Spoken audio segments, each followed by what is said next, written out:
Raymond, my man, thank you so much for taking time out of your incredibly busy schedule of lecturing all over the country, all over the world, to come on the show and join us to discuss some incredible wisdom and knowledge that you've accrued over your adult life as to the power of Christendom and what it means for societies. And I just can't thank you enough for joining us.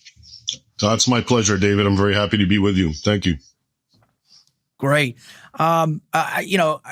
Just before we get started, I just wanted to give the audience, man, where I first discovered Raymond was during my time right after working for the CIA when Libya went down.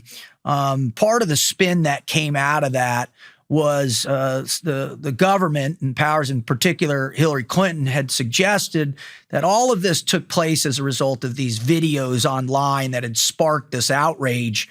And after further digging in, we realized that all of that was just a fabricated lie. These were pre-planned attacks. If you're paying attention to Sarah Adams, who's on Sean Ryan all the time, my best friend, or better yet, you've listened or paid attention to Raymond for as long as I have, you realize that that's not the case. And I just want to say thank you for the work you did to debunk that and to prove what my buddies were saying, not only in their book 13 Hours, but what they've testified to, that this was pre-planned, it was staged, and it was coming. And so that really made a huge impact on me, and I appreciate your stance to bring out the truth in that particular incident too. Yeah, my pleasure. That's such a long time ago, but I do distinctly recall, there was one of the advantages of being bilingual and knowing Arabic and watching Arabic media and reading Arabic literature is you actually get the unvarnished truth while you're hearing a completely different spin in English in America. And I was hearing way before that movie supposedly came out to upset Muslims that they were planning on this major protest. And then, of course, as you say, I recall the Obama administration, Hillary Clinton trying to pin it on some no-name movie maker who apparently upset Muslims by, some nonsense. So, yeah, unfortunately, there's a lot of that going on. All right, Raymond. So the thing I'd love to have you do is to provide some context for folks out there, because I think what's taken place in a lot of the history books and the way history is taught is that somehow these crusades kind of these Christian crusades launched out of nowhere to go back and conquer the Holy Land, where the opposite is actually true. There had been hundreds of years of jihad waged against Christendom, not only in the ancient cities of where Christianity originated, but making its way all the way up into Europe. So would you provide a little context as to the magnitude and the savagery that was involved in those initiatives? Absolutely, David. And you hit on the most important point when it comes to the Crusades, which is that they're always presented nowadays in a vacuum. In other words, and I'll give you a perfect example. I've almost memorized this quote from a Georgetown professor, where I actually went before over 20 years ago. His name is John Esposito, and he's supposed to be an expert on Islamic history, et cetera, read many books. He's a consultant for, intelligence departments, FBI, CIA, military, Pentagon. And in one of his books, I'm slightly paraphrasing it, but it's almost verbatim. He says something like 5 centuries of peaceful coexistence elapsed between Christians and Muslims before an imperial papal power play led to centuries of so-called holy wars that have left an enduring legacy of mistrust and resentment from Muslims to Christians. Okay. So what he's saying is that right before the first crusade was called in 1095, you had nothing but pure peace between Muslims and Christians. Okay. So obviously, if you believe that, and as you can see, that's what they peddle, the Crusades, the first crusade at least, is going to come off as a completely unwarranted offensive campaign against peaceful Muslims. All right. So what really happened? Okay, now let's go back. He mentioned the 5 centuries, which essentially is going way back to the time of Muhammad was born. But basically, by the time Muhammad dies and the Arabian Peninsula is consolidated under Islamic rule, and the first and second and third caliphs, etc., you have what's known in history as the Great Arab Conquests, where they spread out and conquer. Now, most people, again, because this is part of the spin, don't realize that the lands that they conquered, the lands that we know today in North Africa and the Middle East, Syria, Lebanon, Israel, Jordan, Iraq, and of course, Egypt and Libya and Algeria, Tunisia, Morocco. All of that was not just Christian. It was more Christian than Europe. That was really the heart of a Christian world at the dawn of Islam in the 7th century at the time of these Arab conquests that I'm referring to. And if you look at the sources, which I've done, the primary sources from both sides, Muslims and Christians, that are the contemporary earliest sources, it was essentially just mass destruction. And from the Muslim side, it's definitely described as a jihad. Okay. So they're conquering the infidel according to the principles that we know. You give the non-Muslim 3 choices: convert, or become you pay tribute, and you're a dhimmi and you're a second-class citizen, etc., or you fight to the death. Okay. So that's how it's definitely presented in the Islamic sources. And in the Christian sources, it's just seen as mass destruction and chaos and enslavement, massacres, destruction, ritual destruction of churches. And that's how you know, actually, even from the Christian side, because they still didn't know, this is very early, who these Muslims are and what they want. But it comes out in the sources that there's definitely an ideological component, because they were very much attacking crosses and churches and going out of their way to desecrate them.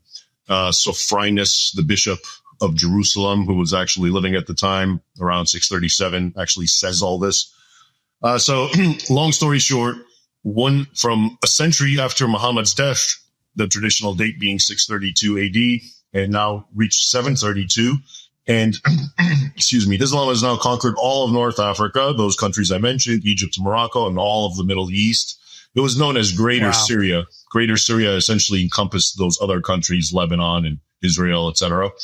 And now they've conquered Spain, which we'll get into in the year 711. And now in 732, they're in the middle of France, where you have the famous Battle of Tours. Wow. The Battle of Poitiers. And Charles Martel, and it's known as an epic great victory. I have a whole chapter about it in one of my books, Sword and Scimitar, chapter 3, I think, because it is that pivotal and important. That's my favorite one. I love that book.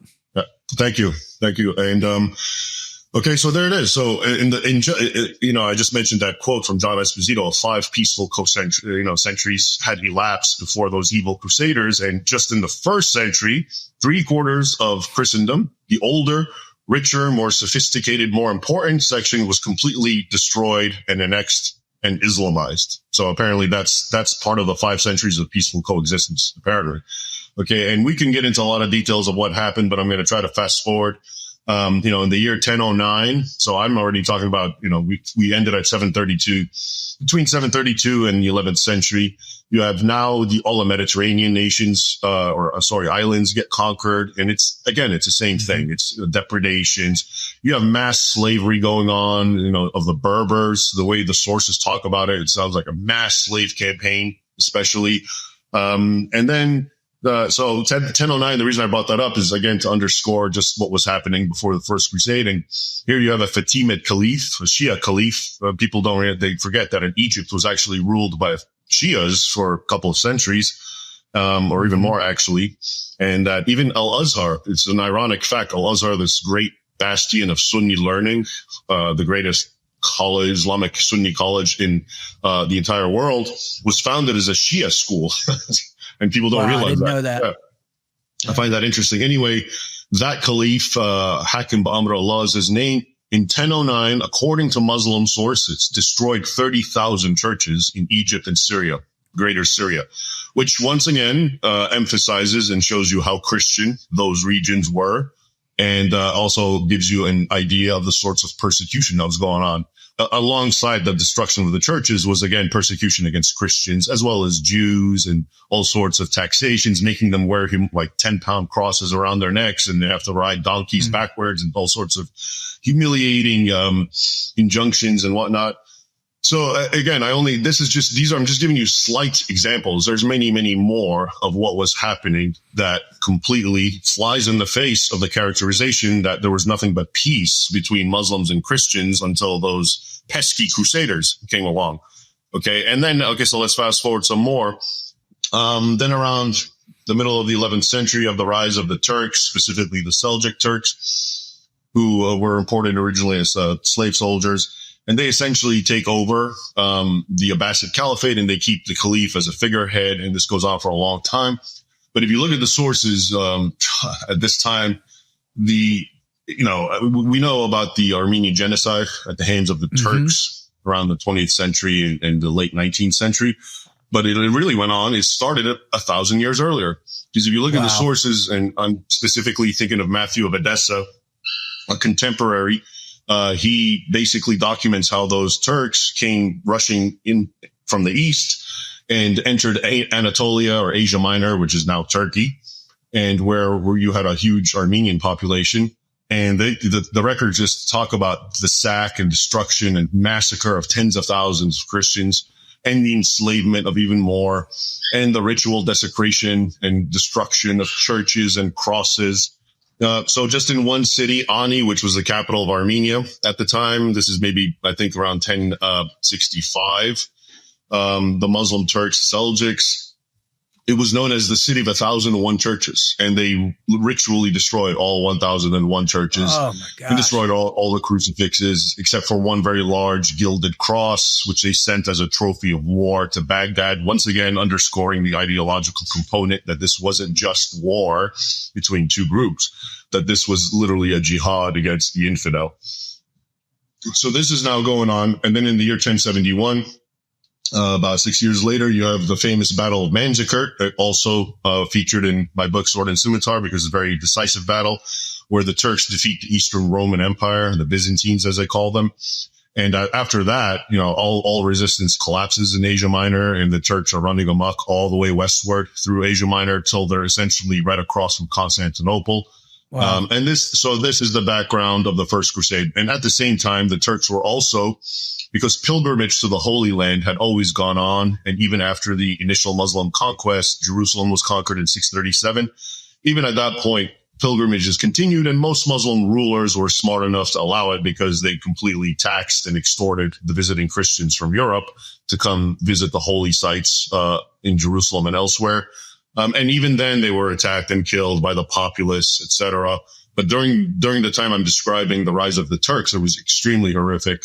The abuses that the Turks were inflicting on European pilgrims. And one of them is actually very well known. It's around also, I think, the year 1065 when Ani was being sacked.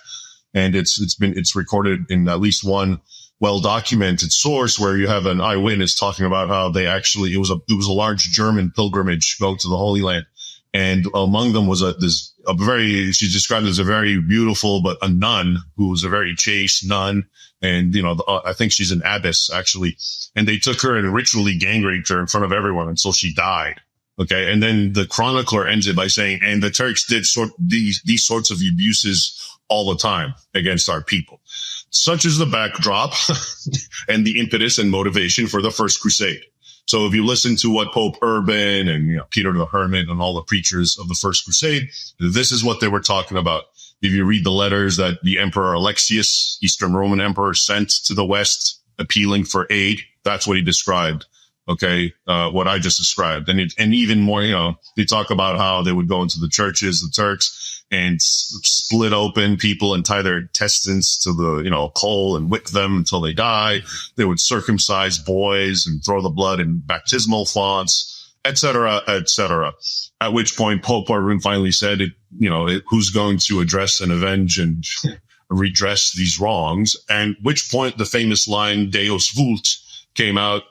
God wills it, and all the Franks and Christians who heard it committed to the First Crusade. So that's what really was happening, leading to the First Crusade, even though we are told, and most people think, that there was nothing but peaceful coexistence amongst Muslims and Christians until those evil, pesky Catholics decided to go and ruin it all. It's staggering to me, how easily history is manipulated, but that's been the case, forever, right? To the victor, the spoils. And what really, I think for me as a Christian, and I'm a relatively new Christian, I got saved in 2010, on a trip right before I went out to Afghanistan. I was about ready to have my first child. And, I'd been struggling with my faith since I left the teams and because I knew that God was watching out for me. I just didn't know how to accept it and what to do with it.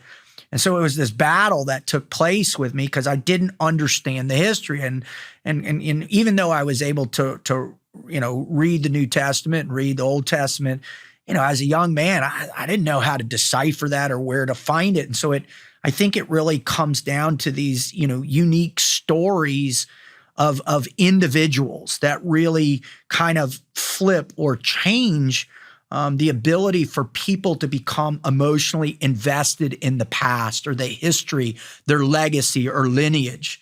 And once I got saved, I got deeper and deeper. I found you in 2012, started following, paying attention, and was like, oh my God, this is what all my buddies during the GWAT, them with those tattoos like Secretary Hegseth. And, I don't even know, 5 or 6 friends that had the Jerusalem cross across their whole backs.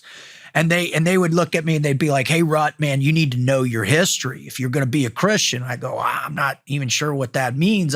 What do you, and so what I would love for you to do, and one of the things that I think one of the places that I've been inspired was the story of the Reconquista in Spain, which is, hopefully you can do it a much, better description than I can, but it was this small pocket of Christians that were like, hey, if we don't rise up, it's over for us. We will be permanently conquered forever. And I just want, for you to share that story and that movement and the impact that it has, because what I want, young Christian men out there, or even young men who believe in the Western, the beauty of Western culture and its emergence, because it was directly correlated to Christendom, to give them something they can lean into. So would you talk about Spain a little bit for us? Yeah, absolutely. And all you said, I agree with. There's, and maybe we'll get into it, but it's really a concerted effort to divorce modern day Christian men from their rich, robust, muscular heritage and convince them that if you want to be a good Christian, you have to be a doormat. And anything other than that is, you're an evil hypocrite. Okay. And that's its own very important topic, which at some point we can address. But as far as the Reconquista and the story that you're referring to, this is, I always say it, but the famous, saying, which is history is, stranger than fiction. In this case, history is way more dramatic than fiction. And the story which I'll quickly summarize, this could be such a blockbuster movie, and they don't even have to exaggerate. They don't have to, the script is written and it's called the historical records and the chronicles. Yeah, right. But basically, as I was alluding earlier, in the year 711, the Muslims finally, having conquered all of North Africa, and now they're in Morocco or Mauritania. They now cross the straits, and they're in Spain, and they conquer it. And of course, Spain at this point is a Christian nation, ruled by the Visigoth, or the Western Goths, who are Christians. And they beat them, they destroy them, they oust them, and they essentially take over. Now, think of the peninsula of Spain. If you split, it looks like a square. If you split it in 4, the northwestern, the top left, and not all of it, but just a very, very small northern portion, which is very rugged, mountainous, intemperate weather, not a great place. So most Christians were conquered, and they became subjects of the Muslim invaders, as they became known, the Moors. And, but a very, very small pocket actually fled, a sort of resistance group, and lived in the mountains. And, depending on the sources, according to the Muslim sources, it was something like 12, Christians. One of them, who became their king, is Pelagius, or Peleo. And he's sort of, he's the founder, essentially, of the resistance movement against the Muslim conquest of the Spains. So they're holed up literally in a cave. And according to al-Makari, who's one of the primary Muslim historians of this time, like I said, they're just a small group. And the Muslims tried to oust them, but it was just too difficult in that terrain. And they said, what are 10 or 12 Christians? Let them rot. And from that, and the Christians themselves, Pelagius. So at one point during the conflict, before they said, let them rot, they had a parley at the cave. And the man who parlayed with Pelagius was actually some bishop who had succumbed to Islamic rule and was now a dhimmi and sort of, a henchman for the Muslims. He went there to try to cajole them and say, don't resist, join us. And Pelagius resisted and he basically likens their little cave to the mustard seed in the parable of Christ, which grows into a great kingdom. Okay. And he said, from this tiny mustard seed, which you're mocking, we're going to come back. And they did, century after century. So from that small seed, you had a very few small in the northwestern quadrant. Again, Christian kingdoms developed. And, and the whole thing between them was war with the Muslims. And this is the Reconquista. And it starts slowly and slowly. They start moving southward and southward. But even before that, when they were still in the cave and whatnot, the Muslims were waging and sending two annual campaigns according to, the Sharia. You have to go and devastate, and they would go and devastate and take as many slaves as they could and kill. So this is, I always called Spain as something of a microcosm of the perennial jihad between Christendom and Islam. It was all concentrated there. People often think of the Holy Land and the Crusades, and justifiably so. But really, if you look at Spain, it was all there in one encapsulated, closed off sort of, like I said, microcosm. So it was a continuous warfare, and it begins the Reconquista there. Depending on the dates, some actually say the real formal date is in 1085 when Toledo is conquered. Toledo is essentially right in the heart of Spain, and it was the old Visigothic capital. So when it was taken from the Muslims, this was a real watershed moment. And at any rate, it was the same thing. They continued warring constantly. And, you get all these now savage, wild Berber Islamic fanatical groups that come from Africa who are essentially ISIS. They're actually described as dressed in black, and all you see is their eyes, and all they do is scream, Tawheed or jihadist slogans, essentially. And they come and they create mountains of heads, pyramids of Christian heads, and there's wars. And this goes on, so 711 is a conquest. Soon thereafter, you have the mountain, Pelagius, and the resistance begins. And basically this goes on until 1492. So we're talking over 700 years. All right. This is how long it took Spain to rid itself of invading Islam and all the depredations. Cordoba, which we hear of as this great, bastion of multiculturalism. Again, this is how the historians like to present it, or some of them anyway, was actually a massive slave emporium, for the entire Muslim world, because it was a base in Spain, in Europe, and they preferred fair-skinned slaves. So it was from that base that they would get northern, slaves from Spain and also from Europe, all throughout Europe. So that was much of its wealth, was the slave trade. Then anyway, and you fast forward all the way, like I said, to 1492, and Ferdinand and Isabella, and even then, that's not the end of it, because essentially Granada, the final bastion of Islam, their southern tip, is captured. And then the Muslims have uprisings, and for centuries, they're now pretending to be Christians and engaging in what's called taqiyya, but their heart's still with Islam, and we can get into that. But anyway, that is the story of its heroic resistance, self-sacrifice. I write about it a lot in both my books, because it is, like you said, one of the most pivotal moments. And it's one of those things, like I said, imagine you can make what a blockbuster movie that would be of just heroic resistance, but they will never do that, because the resistance is from Christians fighting Muslims who are conquering their lands. And those are all topics that nobody's wants to touch. If it was the opposite, if it was Christians terrorizing and killing Muslims, of course, that would be all over, and the Muslims could be presented as heroes. Yeah, that would be a major movie, but such as it is, it won't. Oh man, I completely concur with that. I think about, as a kid and what were the things that really were inspiring me. And I can't imagine if there had been more movies that really talked about that historically. For me, in the 70s growing up, it's all, the World War II movies, right? It's A Bridge Too Far. It's, those movies. And then, it's also the other concepts of, American past, our American past of in the United States and the conquest, right? One of the things, why do kids always play, cowboys and Indians is because you grew up during those times. And now you're like, yeah, man, these people, these trappers in particular. I just read an article yesterday about how Scottish immigrants in the 1600s would join forces with Native Americans and integrate into their tribes and in order to understand the savage West. And so there's all this history that, had I been exposed to as a young man, would have driven me, in my opinion, closer to faith, because I would have said, all right, oh man, because one of the things that I think I struggled with after leaving the teams was, all right, I need to, put that away. I need to put that warrior mindset off to the side so I can, integrate into society. Where when just the time you're talking about from 711 to 1492 and even beyond, Christians have been fighting for their place in the world, for their place in their own lands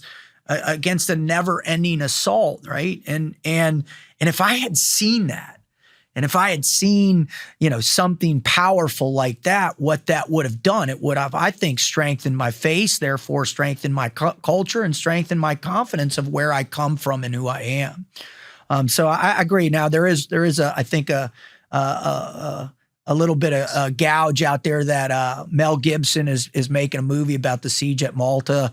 I'm hoping that's true and it's not just internet nonsense, but maybe that'll crack the case, right, and get started for us. I'd actually like to comment on what you just said. Please. I'd like to elaborate, because you really brought up some very important points which resonate with me. When I was a younger man as well, especially, I always thought, like, if I want to be a good Christian, I have to essentially be a woman. I had to be so emasculated, and anything that I had a natural proclivity for. I've always enjoyed medieval warfare and the image of a knight and warriors from all cultures. You remember the movie Excalibur back from the old days? Of course. I want the whole time. The Lady of the Lake. Like I don't know how many off the time, Raymond, I come out and I'll go just be sitting there and my kids will be around and I'll go, Al Nathrak Uthvas Bethut Dochel Nende, right? And they'll be like, what the hell are you saying? And I'm like, it's the sorcery. Yeah, I'm sorry to interrupt. Go for it. All those, but there's this kind of like thing in the culture, especially again, if you want to be a Western Christian, where like that's bad, that's that's evil. You have to be a doormat. That's the only thing. I've since come to learn that this is actually all by design. If you're an enemy of Christianity, the number one thing that you're going to want to do is convince Christians that the religion begins and ends with turning the other cheek. Okay. And it doesn't. Is that a component of Christianity? Of course, but it's very much balanced with something else. And that's, the classic idea of a heresy, the meaning is you take one aspect of teachings and you ignore the rest. And, so that's really what's going on. They've convinced Christians, you want to be a good Christian man, then you're essentially going to become a woman. Okay. You have to be totally emasculated. You have to, reject any kind of militancy or anything like that, because that's all evil. That's evil crusaders. And this, by the way, is why the Crusaders are so hated, and they must constantly and always be demonized. Because if people really know what they're all about, they're actually very attractive and something you are going to gravitate towards and kind of want to emulate. Okay. Because they are heroic and they're good and they're Christian and they're noble and chivalrous, et cetera, et cetera. So that's why I think for decades, if not centuries, they've been so attacked and undermined, because people who don't like Christianity. I mentioned this sometimes, but it wasn't the last Super Bowl. I think it was the one before, where this is the classic example. They had this commercial and there was no talking. All it was images of people washing the feet of other people. Okay. And it was, ironically enough, all the people on their knees washing feet were white, normal, traditional looking Americans, and everyone getting their feet washed were, okay, people of color, a Muslim wearing a turban, a woman in a hijab, a migrant who obviously in the scene is like they just crossed the border. And it ends up by saying something like, Jesus didn't preach hate, he washed his feet. Okay. So that is the approved, promoted form of Christianity in the West. And if you follow that and that's all you do, which is you're a doormat, and you turn the other cheek. And by the way, it's easy to do all that stuff. So in a way, it's kind of they make a virtual vice, the Christians who actually embrace this, because it's easy not to be confrontational. It's easy not to stand up for what's right. It's easy to be a doormat and let people walk all over you. So, but that is the kind of thing that's being approved. And you can see why it is so unattractive and why so many men fall away from Christianity, rightfully so, because that is not it. That's not the truth. The real Christianity, yeah, you have tolerance, you have forgiveness, but you also have cords of whips and tables being overturned and righteous indignation and wrath. And that has been completely torn asunder and not part of our Christian heritage, which the Crusaders and all these pre-modern heroic Christians definitely understood. So I think that's, when you mentioned what you were saying, it reminded me too of my youth and how I just thought like either I'm a really bad Christian or I need to like stop liking these things. And this is also why you find Westerners who convert to Islam, because it at least it gives it room to vent for these sorts of masculine traits. And if you feel like the only thing, Christianity all it offers is weeping and acting like a woman and being a doormat, yeah, I get it for how that so many men just can't tolerate that. It's so against their nature. Anyway, that was a little rant that you sort of provoked in my mind. I'm glad you said it. What I found fascinating is that, you've got this beautiful Egyptian descent, right? You grew up speaking Arabic and English and so you can read the language. So it's not as if, you're interpreting it through all those different, translations that either diluted or whatever the message or protected the message, if you will. But, I certainly have spent my fair share in Muslim lands. In particular, most of the time I spent in Afghanistan, and I worked with a ton of different interpreters and from different sects and different backgrounds, Shia and Sunni, and have innumerable friends that have worked with all of them different in Iraq and all over Africa, you name it. And what I always extrapolated from their stance when I would press them, because when I was doing that, I was going through this time in my life trying to figure out what it meant to be a Christian. Can I be a warrior and a Christian too? And it's because I had no background. I had no understanding of the knowledge that you have, the wisdom that you have from our background. And so I would hear these men talk to me in earnestness, because they have a tendency, any culture that's been involved in war for as long as the Afghans have, they talk in real terms and their perceptions and terms that are imbued with the presence of violence, right? Eye for an eye. And so what I remember respecting most about their stance and their faith was the strength that they imbued in them, the masculinity that emerged from their faith. And I had a profound respect for that. And I think we're seeing that, kind of rise again.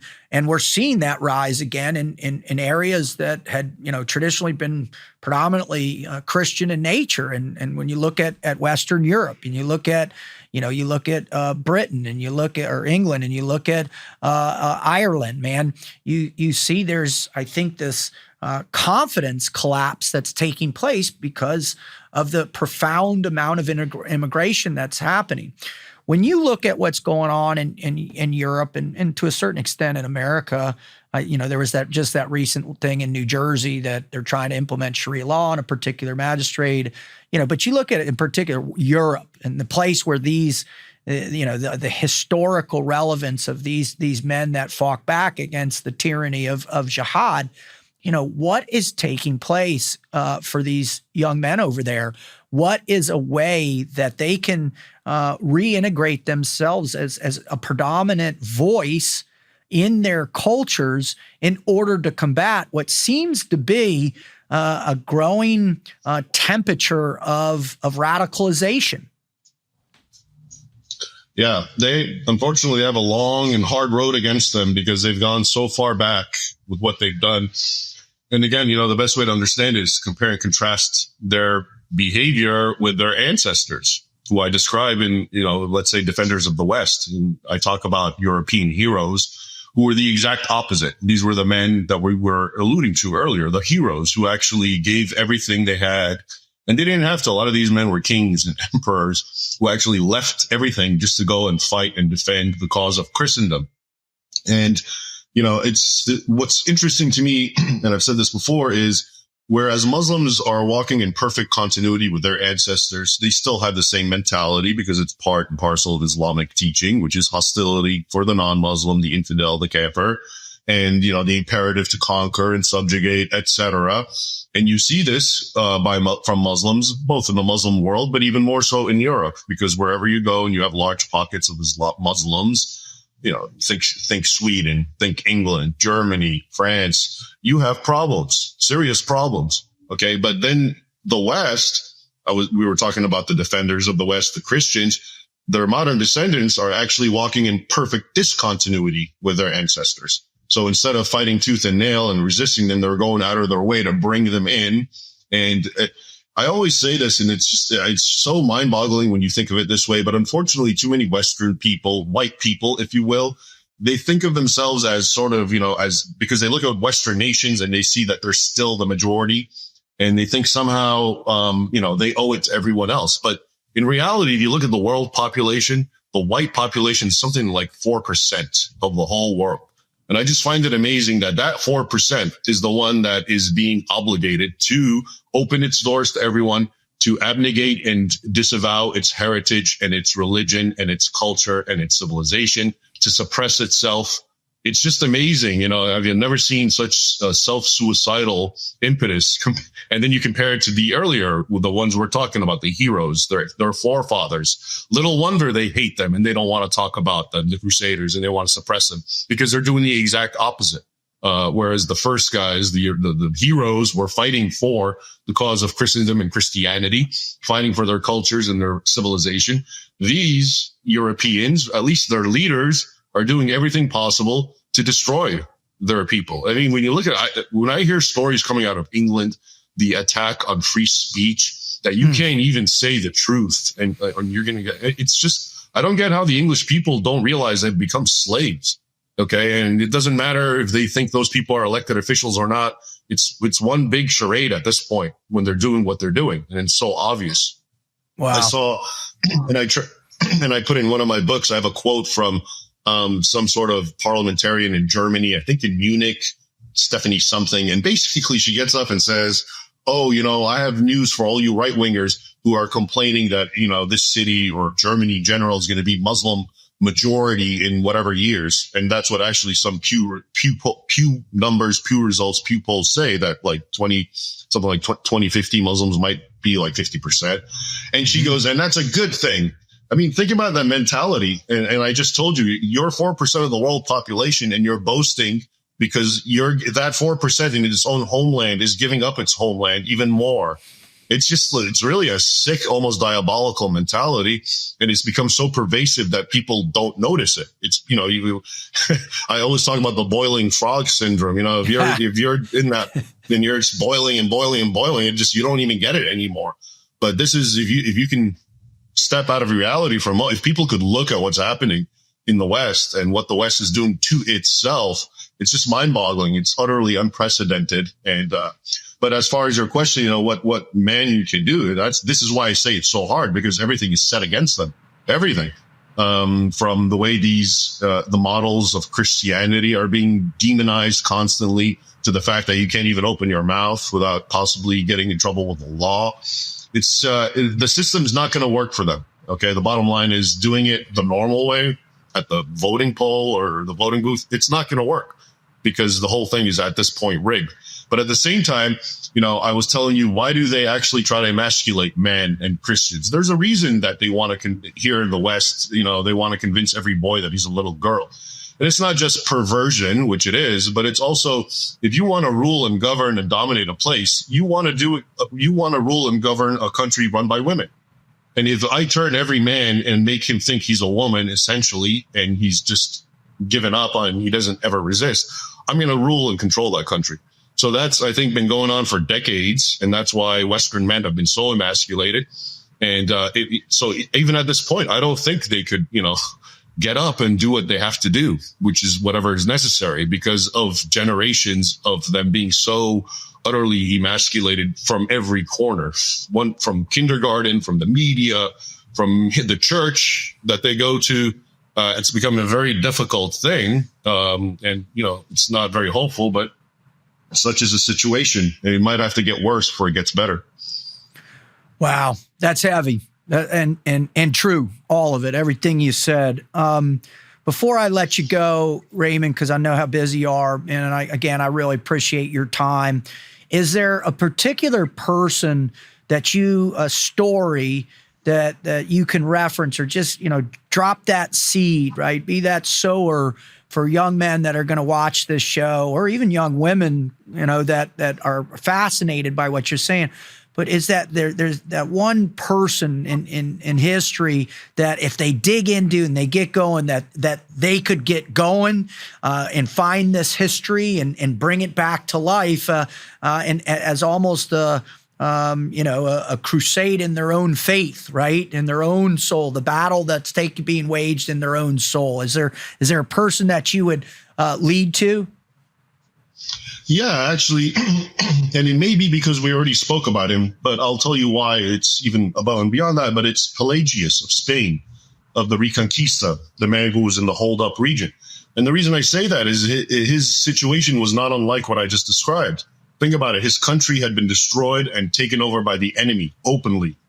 And a lot of his countrymen succumbed and were willing to live as basically second-class citizens of Muslims. And they were being abused, even though they were paying their tribute. But he and a very tiny band of radicals and who would not deign to submit to the yoke of Islam suffered and went and lived in a cave. And they were described like animals who were just going to die off because they didn't even have food. Okay.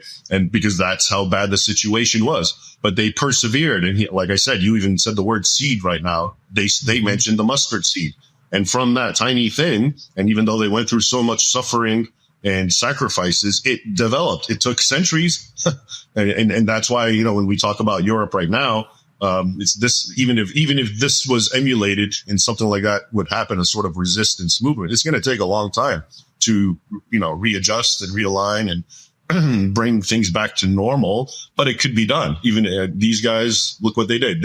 They chose a life of sacrifice for what they believe. And they actually anchored it in Christian faith, and they fought back. And maybe at some other point we can talk about just war theory because that's a whole other issue. Yeah. If you're willing, man, I'd love to have you back regularly to tell these stories, to bring them back into the forefront of our consciousness here in the States and in Christian consciousness, to reinvigorate Christian men to recognize where they come from and the heritage. I would love to have you back. Raymond, sure. What's going on right now in your life? Where can people find all of your material? Where can they find your books and how can they follow you?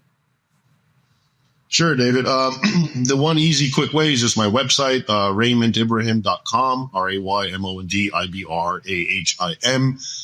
And all my articles are there and links to my books and videos. I've been trying to kind of cultivate a YouTube channel. So on occasion, I also make videos. And this video will be on it as well, which is good. And as far as the topics that we're discussing, because, I've read several books and each one deals with something. And I had it right here because I was actually quoting from it. But anyone who's interested in the heroic aspect, here it is, Defenders of the West, the Christian heroes who stood against Islam. The story of Pelagius is in there that I was talking about, but also all these other guys who, like I said, and so many of them are, and like King Richard. You hear about King Richard and you read what's written about him by modern historians, and he just appears like a bum, a dirtbag, and he's just like really bad way.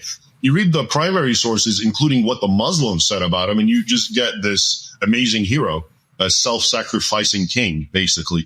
So there's definitely a lot of correctives that need to be done. But if anyone's interested, I think I would recommend that book because it really is it's the one that will most inspire young men to understand what it was to become a Christian warrior. Outstanding. Raymond, I can't thank you enough, and Godspeed on your journey and your message, brother. Take care. Thank you, David. I appreciate it. Same to you.